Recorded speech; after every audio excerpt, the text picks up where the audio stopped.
Que se passerait-il si aujourd'hui on aurait eu la traversée de la mer Rouge? Qu'est-ce qui va se passer? Si on avait eu, excusez-moi, j'ai pas. Il y aurait une traversée de la mer Rouge, voilà. Ah, Tout d'un coup, vous allez voir tous les otages volés. Il y aura tout d'un coup traversé. Il y aura des tunnels qui vont se créer tout seuls. Ils vont venir se sauver. Qu'est-ce qui va se passer? Rien. Personne au monde ne changera d'avis, sauf 2 ou 3 exceptions. De je sais pas. Même parce qu'il y a déjà eu la traversée de la mer Rouge. Un peuple entier, 600 000 chefs de famille, donc environ 2 millions de personnes, sans compter le rêve brave, ils ont eu une mer qui s'est ouverte, sauvée, leur ennemi noyé. Est-ce que quelqu'un a changé d'avis? Voilà. Non. Une personne, Yitro. Le beau-père de Moshe Rabbeinu, c'est la seule personne qui a pris conscience. Est-ce qu'il n'a pas pris conscience? Parce qu'il y a eu des événements, excusez-moi, est-ce qu'on instaure un dialogue ou est-ce qu'on... Mieux, posez, sans problème, sans problème. J'avais cru comprendre la dernière fois, vous aviez dit, n'hésitez pas à... Mais au contraire, je veux, oui. Il y a eu d'abord la traversée, donc, effectivement, de la mer Rouge, mais ensuite, il y a eu l'attaque d'Amalek. Est-ce que c'est pas les deux événements combinés qui ont fait que Yitro a changé la vie? A changé, voilà. Ou est-ce que c'est uniquement la traversée du... Il y a 3 avis dans la Gemara, pourquoi Yitro est venu. Mais c'est sûr que c'est une combinaison de tout. C'est-à-dire, qu'est-ce qui lui a fait faire Teshuvah, comme on dit la Gemara, comme le Passouk le dit, celui qui a fait comprendre que Dieu existe, c'est la traversée de la mer Rouge. La raison pour laquelle il est venu, il aurait pu rester chez lui. Mais la raison pour laquelle il est venu, il y a une marloquette dans la Gemara. Mais c'est sûr qu'un point très important qui lui a fait prendre conscience, c'est la traversée de la mer Rouge. Comme on voit dans le Passouk, que Vayichad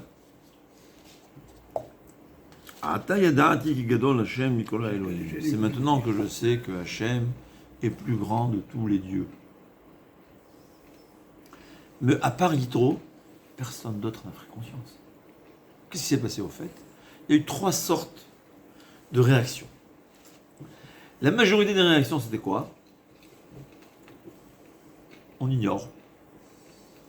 On ne sait pas. Tu as vu? T'as vu tes yeux? Il y a un film. C'est du fait de trafic, c'est pas grave. On ferme les yeux. Ouais. Combien de gens anti-juifs n'ont pas voulu voir les films? Il y a quelqu'un qui a changé d'avis? Non. Ils veulent pas voir. Les habitants d'Eretz Israël de Canaan, Chil Achaz Yoshve Canaan, ils ont commencé à trembler de peur. Et quoi? Ils ont eu peur, c'est tout. Ils n'ont pas fait échouer.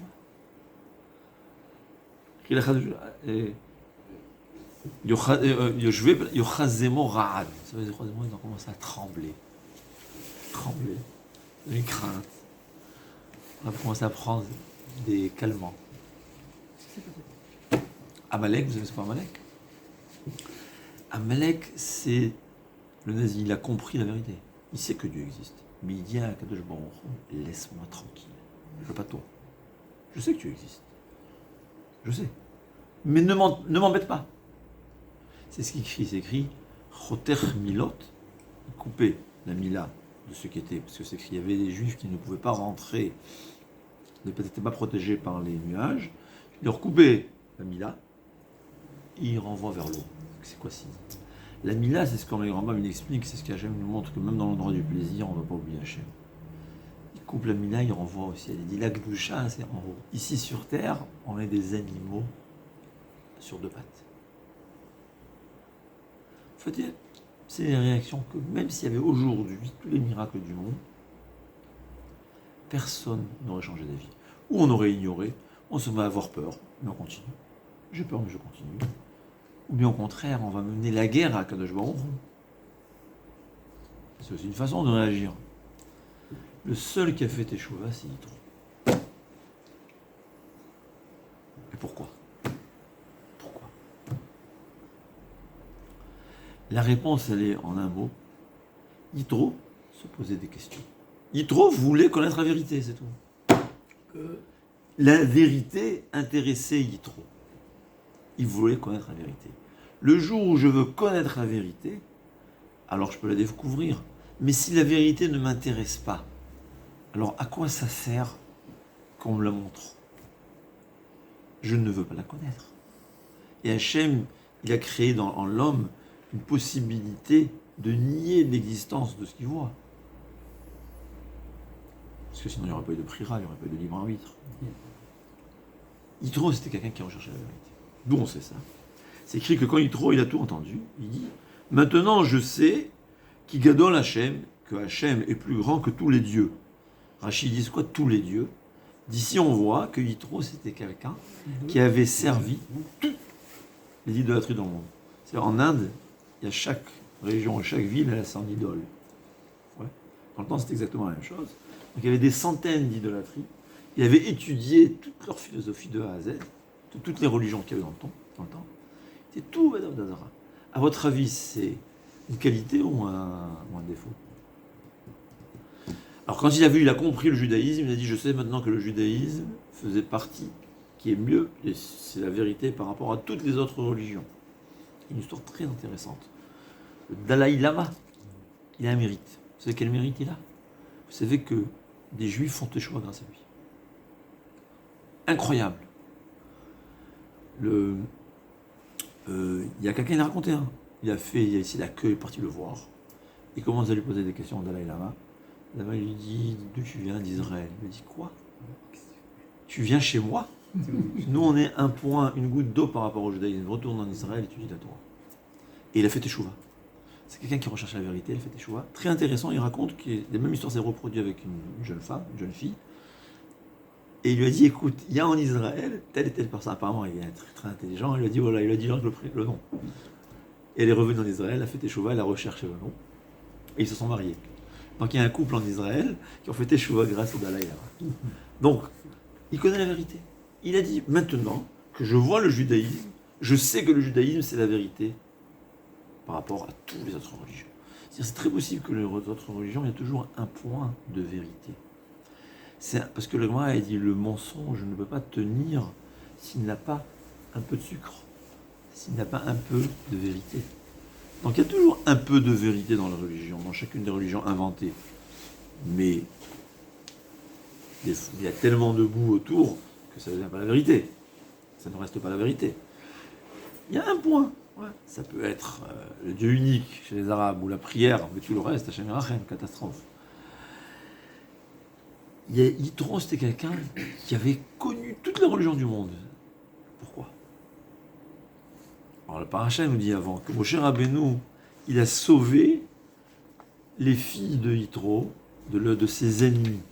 Que Yitro ne s'est fait que des ennemis. Comment ça se fait? Parce que toutes les religions qu'il avait, il a embrassé la religion et il a quitté. Donc au fait, il était anti tout le monde. C'était le seul qui avait zéro religion. Il ne croyait en aucune religion. Et apparemment, il était très intelligent. C'était l'érudit de la religion. Il étudiait. C'était dans le passé. Mais ensuite, comme Rachid le dit, il dit la noumiyad. C'est-à-dire, Rachid dit que c'était les dernières à pouvoir puiser l'eau. Parce qu'elles étaient haïes de tout le monde. Et là, il est venu, il nous a sauvés, il nous a donné dans l'ordre. Ça Rachid ramène. C'est-à-dire, c'est quelqu'un qui a connu toutes les religions et les a abandonnées. Pourquoi? Dit Rav Dessler. J'ai entendu ça de Rabbi Miller de Getzet. Alors je ne sais pas si c'est quelle partie de Rav Dessler, quelle partie de Rabbi Miller, il y a une mitzvah de dire de qui on a entendu les choses. Yitro, c'était quelqu'un qui recherche la vérité. Il a recherché. Il a étudié telle religion. Il était très intelligent. Il a étudié à fond. Il y a quelque chose qui cloche. C'est pas la vérité. Il a abandonné. Il recherchait, il est passé, il a étudié toutes les religions du monde. Et il a vu qu'il y a quelque chose qui cloche dans ça. C'est pas vrai. Il est devenu sans religion. C'est en Israël, on écrit dans la Taudat Zéhout, dans la carte d'identité, tu as écrit quelle religion? Mais il y a une possibilité sans religion. Lui était devenu sans religion. Il dit pourquoi? Tout c'est du baratin. Tout c'est des mensonges. Tout. C'est pour ça qu'ils sont tous devenus ses ennemis. Dans le temps, il n'y avait pas beaucoup d'athées apparemment. Ouais, il faut savoir que l'athée, il est pire que le Vodazara. D'ailleurs, il faut savoir que le Vodazara, c'est les idolâtres en général croyaient en Dieu. Même les Chinois, par exemple, jusqu'à présent, ils croient en un Dieu au-dessus. Il croit à plein de dieux en dessous. C'est pour ça que je sais que Hachem est plus grand que tous les dieux. C'est-à-dire c'est le dieu supérieur, c'est Elohé à Elohim, le dieu des dieux. Parce qu'au fait, il a délégué des pouvoirs. Et les idolâtres servent ceux qui ont été délégués. Pas en sachant comme en deux mots. C'est-à-dire Hachem, il a donné, il y a des malachim et des anges ou des êtres métaphysiques qui dirigent le monde. Mais ce n'est pas des ministres qu'Hachem leur a donné une indépendance. C'est que je romps à chaque moment, c'est comme des ordinateurs. À chaque moment, ils programment l'ordinateur et l'ordinateur accomplit les ordres d'Hachem. Seulement Hachem, il passe par des intermédiaires parce que sinon on aurait vu de nos propres yeux, on n'aurait plus le choix, on aurait vu Dieu. Mais les idolâtres, c'est ceux qui étaient suffisamment intelligents pour comprendre. Il y avait la force que j'appelle l'ange du feu. Ça existe l'ange du feu. Mais dans la Torah, elle nous enseigne que cet ange du feu, il est un ordinateur qui n'a fait que accomplir les ordres d'Hachem. Rien d'autre. Et donc, Yitro était quelqu'un qui recherchait la vérité. Il l'a recherché. Quand il a entendu Kiryat Yam-Souf, il a fait des chouvas. Les autres, ils ne recherchaient pas la vérité. Donc, ils savent qu'il y a Dieu. Ils savent qu'il y a Dieu, mais alors, moi je veux continuer ma vie. Alors, il y a plusieurs façons de réagir. On va trembler, on va devenir fou. Il y a des gens qui ne peuvent pas, ils n'en peuvent plus. Il y a des gens qui se suicident. Il y a beaucoup de gens qui viennent de familles religieuses, très intéressant. Ils quittent la religion, et à un certain moment ils se suicident, parce qu'ils voient, ils connaissent la vérité. Ils savent que c'est un monde mensonger. C'est un mensonge. Quand quelqu'un, vous devez savoir, en Israël, les statistiques, ceux qui ont connu la Torah, c'est impossible pour eux d'être heureux ensuite. C'est les gens les plus tristes. Moi je vois, une fois j'ai vu un arriver à Toulouse, je le vois, je dis celui-là c'est un ancien religieux. Tu vois sa tristesse. Quelqu'un qui a connu le plaisir de la Torah, il n'y a rien au monde qui peut lui donner un plaisir. Et on a donc, il y a qui continue. Comme il a raconté une jeune femme, elle a dit, je conduis Shabbat, et je ressens comme un cancéreux quand il voyage, je sens comme la kémio qui est dans mes veines, comme ça elle dit. Elle ne peut pas. Et ça fait des années qu'elle a quitté la religion. Elle ne peut pas. Elle ne peut pas. J'ai oublié, pourquoi j'ai raconté ça? J'ai oublié. Peu importe, je ne sais pas pourquoi j'ai dévié à ça. Mais en tout cas, on reconnaît la vérité. Il recherchait la vérité. Il a découvert. Voilà. Celui qui ne la recherche pas, il va la connaître, il va conduire Shabbat, il va souffrir, mais il va continuer. Et on a que malheureusement, c'est assourd de le faire, chas v'shalom, chas v'chalila, malheureusement, qui se suicident comme ça. Parce qu'ils ne sont pas capables de vivre. D'un côté, ils connaissent la vérité, et ils ne veulent pas, ils ne la veulent pas. D'un autre côté, ils n'ont aucun plaisir dans ce monde. Ils ne sont pas capables. Chamou Ami Mirgazoun, Chil Achaz Yoshve Pelachet. On a tremblé. C'est devenu fou. Les psychiatres, les hôpitaux sont devenus pleins de malades. Mais faites échouva. Et on a dit au Khorban Abayit, il y avait un enfant malade, mourant, crevé de faim. Et Léonavi lui dit, je veux te dire un pasouk, tu le dis, tu vas guérir, tu vas te sauver, tu vas t'en sortir. Elle dit quoi? Elle dit Shema Israël Hashem Elokeinu Hashem Echad. Elle dit laisse-moi tranquille. Il a pris sa statuette, il a embrassé, il est mort avec. C'est la Gemara nous raconte. Connaître la vérité n'est pas l'accepter. Il faut l'accepter, il faut le vouloir. Il recherche la vérité. Il y avait Uri Zohar, c'était très intéressant. C'est quelqu'un, je crois, si je me calcule bien, jusqu'à 37 ans ou 38 ans. Il ne connaissait pas ce que c'était la Torah. Rien. C'était un acteur, un comique. Je sais pas, c'était une star de la télévision et de la radio en Israël. Oui, Zohar. Moi j'étais là-bas en Israël, j'avais 17 ans. Non, c'est pas un chanteur, c'est pas un chanteur. Non, c'était un comédien. C'est un comédien, c'est un acteur, un metteur en scène. Oui. C'est incroyable. Il a tout fait quand il a fait Teshuva pour acheter ses droits de film pour ne pas qu'on continue à publier ses films à ce point-là. Mais c'est quelqu'un qui n'a jamais connu la religion. Pour lui, il a dit, les religieux, c'est des fous. Et une fois, il y avait un ami qui a fait Teshuvah, il s'en va, et il rencontre là-bas, c'était, je crois, la veille d'une brite, Rav Zilberman, un Rav. Il commence à parler avec lui. Il voit quelqu'un normal, intelligent. Attends. Et non seulement il pose des questions, il voit qu'il y a des réponses. Il se dit, mais quelque chose qui ne va pas. C'est pas des fous. Peut-être c'est la vérité. Il a dit, écoutez bien, il a dit. Pour moi, la chance que la Torah soit la vérité, c'est une chance sur 1 milliard.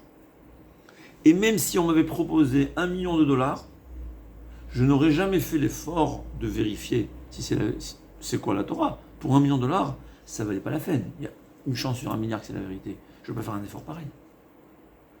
Mais, pour la vérité, je me suis dit, ça vaut la peine. Il y a une chance sur 1 milliard que c'est la vérité, comme ça il dit. Eh bien, je dois vérifier ça. Peut-être c'est la vérité. Peut-être c'est la vérité. Ouais. Peut-être c'est la vérité. Il a fait l'effort. Il a compris que c'est la vérité, il a fait des choix, il a tout abandonné.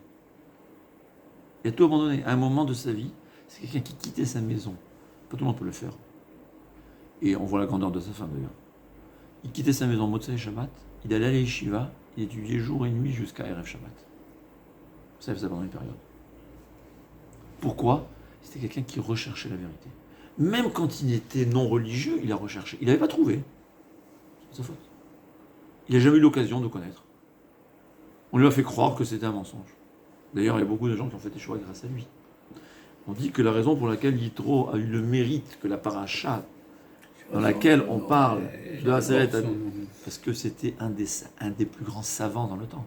Quand il a fait Teshuvah, ça a fait... Les gens ils se sont dit, attends, si lui qui est intelligent, il dit que c'est la vérité, il y a quelque chose qui ne va pas. Ourizor, il a ce mérite. Mais c'est quelqu'un qui recherchait la vérité. Quand on discute avec des gens, quelqu'un qui ne recherche pas la vérité, ça ne sert à rien de lui prouver quoi que ce soit. Impossible. Ça sert à rien. Le jour où quelqu'un veut réfléchir, là on peut lui prouver. D'ailleurs, même, il y avait des organismes qui faisaient faire des choix. Ils disaient, aujourd'hui c'est un peu différent parce qu'il y a plus de connaissances. Aujourd'hui, les gens ils viennent déjà et qui savent. Mais ils disaient des gens totalement ignorants, ils leur disent 5 jours, on leur provoquait cette volonté de comprendre la vérité. Une fois que quelqu'un il veut connaître la vérité, ça met un jour. C'est très facile de prouver que c'est pas possible que ce verre il s'est créé tout seul. C'est impossible, réfléchis. Mais l'homme qui a fabriqué le verre, il s'est fait tout seul. Hein? Un peu drôle quoi. C'était ça Yitro. Amalek, contre la religion. Il connaît la vérité, mais il veut lutter. D'ailleurs, en général, et je crois que Rabbi Nachman de Breslev il dit ça. Non, Rabbi Nachman de Breslev il dit une autre chose. Je ne me rappelle pas qui dit ça. C'était la Gemara. Quand quelqu'un il crie, c'est faux. Quand quelqu'un il lutte contre la Torah, c'est qu'au fond, il est convaincu de la vérité.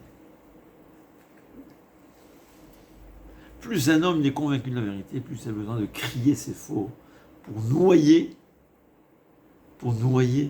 ce sentiment de vérité. C'est comme ça. On dit, je ne sais pas si c'est vrai, on dit qu'il y avait un des présidents d'Israël, je ne dis pas son nom parce que je ne sais pas si c'est vrai, je ne sais pas si c'est permis de parler du bien, du mal de gens.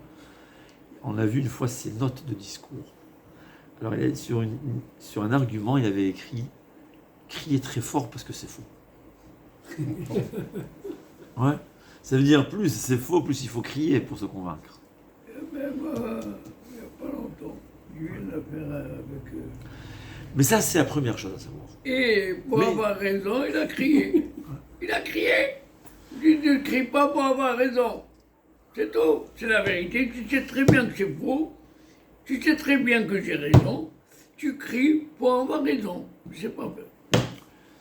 Mais il y a une deuxième question qui se pose. Comment Yitro savait que toutes les religions étaient fausses? Eh ben, vous l'avez dit, il n'y avait pas la vérité. Il ne pouvait pas deviner la vérité. Mais comment il savait? Et là, c'est une règle que Rav Dessler nous explique. La Gemara nous dit comme ça. Un juif qui est né dans une île où il n'a jamais entendu parler des juifs, ou alors rien, à l'âge de 45 ans, il découvre le judaïsme. est-ce qu'il a besoin de capara?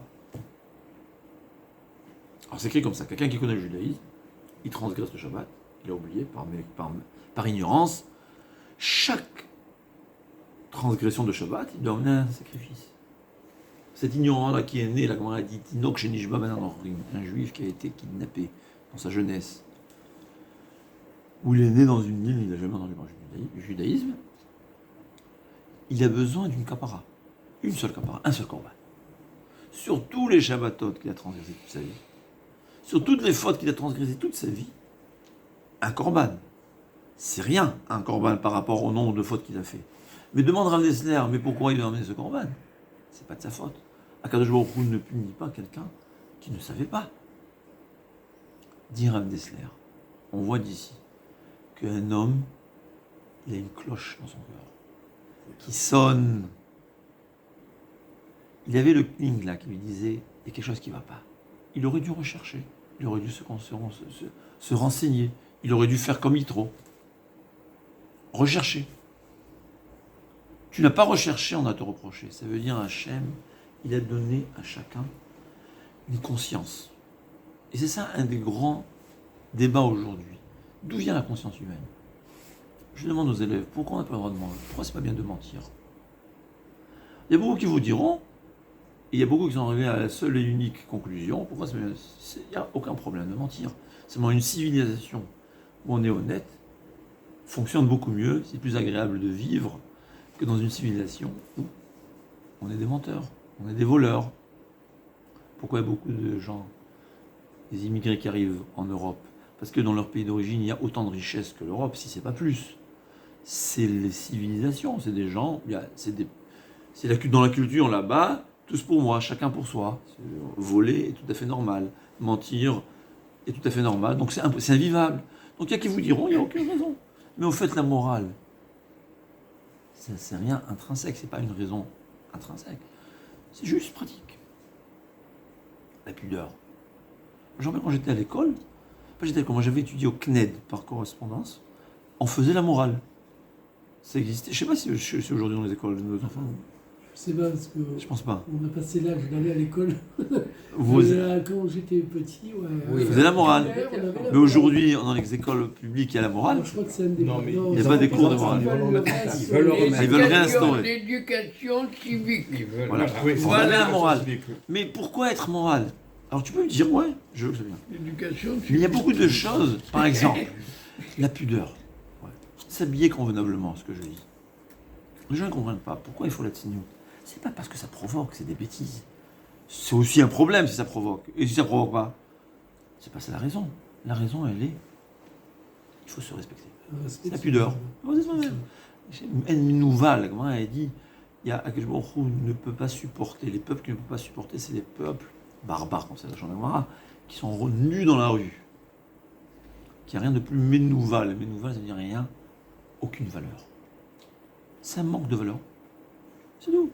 Mais tu demandes, il y avait une fois un parlementaire, je me rappelle en Angleterre, quand j'étais à l'Yeshiva, il a dit, je veux qu'on m'explique pourquoi la loi a interdit aux gens d'aller sans habit dans la rue. Quel problème? Ça peut être l'adultère, ça peut être beaucoup de conduites immorales. On essaye de réfléchir d'où vient la morale. Si c'est qu'une question de pratique, alors la pratique peut changer. Si je vais dans un pays où tout le monde ment, moi aussi je vais mentir. Parce que si je ne veux pas mentir, je vais me faire avaler. La Torah te dit que non. Et la morale aussi te dit que non. Quelqu'un qui a de la morale, même dans un endroit où tout le monde ment, il aura des difficultés à mentir. Pourquoi? D'où vient ça? C'est cette neshama, cette conscience. Cette conscience qui vient d'où? Qui vient de la neshama. Même un goy, il a une neshama. Il a un tselem Elohim. Le jour où il deviendra juif, il acceptera sur lui d'être juif, je lui donnera une neshama beaucoup plus grande. Mais même sans être juif, il a un minimum de neshama. Il a un minimum de chilek, de partie qui ressemble à Hachem. Il a un tselem Elohim, à l'image de Dieu. C'est de là que provient la morale. C'est de là que provient la conscience. Et cette conscience, même si on ne lui a jamais dit de sa vie qu'il ne faut pas mentir, il sera tenté, c'est normal. Mais au fond, il sentira que c'est pas bien de mentir. Alors il y a que leur conscience elle est très petite. ils ont une petite neshama, ils ont tellement fauté, ils ont tellement mangé des choses mauvaises, que leur conscience, elle est vraiment petite. Mais il te dira que c'est pas bien de mentir, il comprendra. Il y en a d'autres, un peu plus. La conscience humaine provient de la neshama, du tselem Elohim que Hachem a donné. Et ça existe à chacun. Chacun. Plus ou moins. On ne peut pas comparer quelqu'un qui a vécu, Hachem punira moins, quelqu'un qui a vécu dans une culture où mentir est tout à fait normal, et quelqu'un qui a vécu dans une culture où de mentir n'est pas bien. Mais même celui qui a vécu dans une culture où on peut mentir et voler, il y a toujours cette cloche qui va sonner, qui va dire c'est pas bien. Il ne saura pas peut-être pourquoi, il ne comprendra pas pourquoi. Mais il le sentira. Il le ressentira. C'était ça Yitro. Il vous recherchez la vérité, il y a quelque chose qui ne va pas. À chaque fois, il voyait quelque chose qui ne va pas. C'est ça la conscience. C'est la morale, ça vient de la neshama d'un homme. J'ai vu une fois un psychologue qui a fait Teshuvah, il a dit, il a connu ce milieu, je crois que c'est même un français. J'ai vu ça en hébreu. Je ne me rappelle pas, ça fait très longtemps. Mais ça m'a beaucoup marqué. Il a dit dans le monde libéral, le monde non religieux, on essaye de dire que non, en fait, la morale, la conscience, c'est une culture. C'est parce qu'on est habitué. Ouais, c'est une question d'éducation, mais en réalité, c'est pas intrinsèque. Et pourquoi on dit ça? Pour se permettre des choses qui sont contraires à la morale. Mais il dit, mais en réalité, la morale, c'est la vérité. La conscience, c'est la vérité. Et ça repousse. Tu peux faire des centaines de discours que c'est rien, mais au fond, tu le ressens, et tu le ressens, et tu le ressens. Alors qu'est-ce qu'on fait? On va s'obliger à faire l'inverse. D'ailleurs, Stapler, il disait, Hordos. Hordos, c'était Eved, c'était un esclave qui s'était révolté contre les rois juifs. Il a gouverné en Eretz Israël. Il avait je sais pas comment ça s'appelle, des oiseaux qui l'accompagnaient. Des oiseaux, le Morin a dit par la sorcellerie ou par Dompté, que quand il accompagnait et il criait Kiré Kiri. En araméen, ça veut dire le roi, le roi. Demande le Stapler, pourquoi le seul roi qui avait besoin, en hébreu le mot, une Nehaka, ça veut dire un groupe d'oiseaux qui l'accompagnent et qui crient le roi, c'était le seul qui avait besoin de faire ça, c'est Hordos. Pourquoi les autres rois n'ont pas fait ça? C'est parce que lui, c'était un esclave. Un esclave, il a besoin de preuves qu'il est roi. Mais celui qui est réellement roi, il n'a pas besoin. C'est la même chose. Beaucoup de conduite immorale, que je ne veux pas dire le mot, parce que je veux pas, ça se publie. Vous voyez, on va au contraire, on est obligé, on va nous obliger à dire que c'est bien. Pourquoi? Les gens ressentent que c'est immoral. Les gens, ils le savent, au fond. Mais pour noyer cette conscience, on n'a pas le droit de dire, on n'a pas le droit, tu as le droit de tout dire, sauf dire que certaines conduites sont immorales. Pourquoi? Lui, il a le droit de dire que c'est moral, mais moi, je me demande que c'est immoral. Lui, on me traite de je sais pas quoi. Pourquoi? Parce qu'on sait que c'est la vérité. Et la vérité, il faut l'étouffer. Parce que tu peux dire 50 qui vont dire un mensonge, une personne qui dit la vérité, on va croire la personne unique plutôt que 50.